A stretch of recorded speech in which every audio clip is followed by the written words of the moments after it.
పశ్చిమ గోదావరి జిల్లా పెనుకొండ మండలం నడుపూడి గ్రామంలో స్వయంభూగా వెలిసిన శ్రీ సుబ్రహ్మణ్యేశ్వర స్వామి వారి ఆలయంలో పుష్కరాల గ్రాంట్లలో భాగంగా 85 లక్షలతో పలు అభివృద్ధి కార్యక్రమాలకు శంకుస్థాపన చేసిన ఆచంట ఎమ్మెల్యే శ్రీ పితాని సత్యనారాయణ. ఈ కార్యక్రమంలో పాల్గొన్న పలువురు అధికారులు, కూటమి నాయకులు.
పశ్చిమ గోదావరి జిల్లా ఇక్కడ మన పెనుగొండ నియోజకవర్గం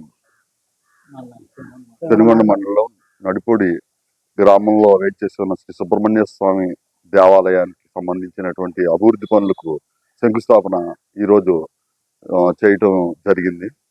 పుష్కరాలు 2027 జూన్ 26 నుంచి జూలై 3 వరకు జరుగుతున్నటువంటి ఈ సందర్భంలో పుష్కరాల పనుల్లో భాగంగా ఇక్కడ ఈ నడిపూడి సుబ్రహ్మణ్య స్వామికి 85 లక్షల రూపాయలు దేవాదాయ ధర్మాదాయ శాఖ మంత్రివర్యులు శ్రీ ఆనం రామనారాయణ రెడ్డి గారు, అదేవిధంగా సెక్రటరీ శ్రీ హరిజవహర్ లాల్ గారు, దేవాదాయ ధర్మాదాయ శాఖ కమిషనర్ శ్రీ రామచంద్ర మోహన్ గారు వారి యొక్క ఆదేశాల మేరకు ఇక్కడ ఈ అనుమతులు పొందడం జరిగింది. ఈ అనుమతులు రావడానికి ప్రధానమైన కారణం మన ప్రీతమ నేత స్థానిక శాసనసభ్యులు మాజీ మంత్రివర్యులు శ్రీ పితాని సత్యనారాయణ గారు. ఇక్కడ ఈ దేవస్థానానికి 85 లక్షల రూపాయలు మంజూరు కావడం జరిగింది. ఈ 85 లక్షల రూపాయలతో దేవస్థానానికి అభిషేక మండపము, అలాగే టైల్స్ తోటి ప్రదక్షిణ చట్ట, చిన్న స్వాగత ద్వారము ఏర్పాటు చేయడం అనేది జరుగుతుంది.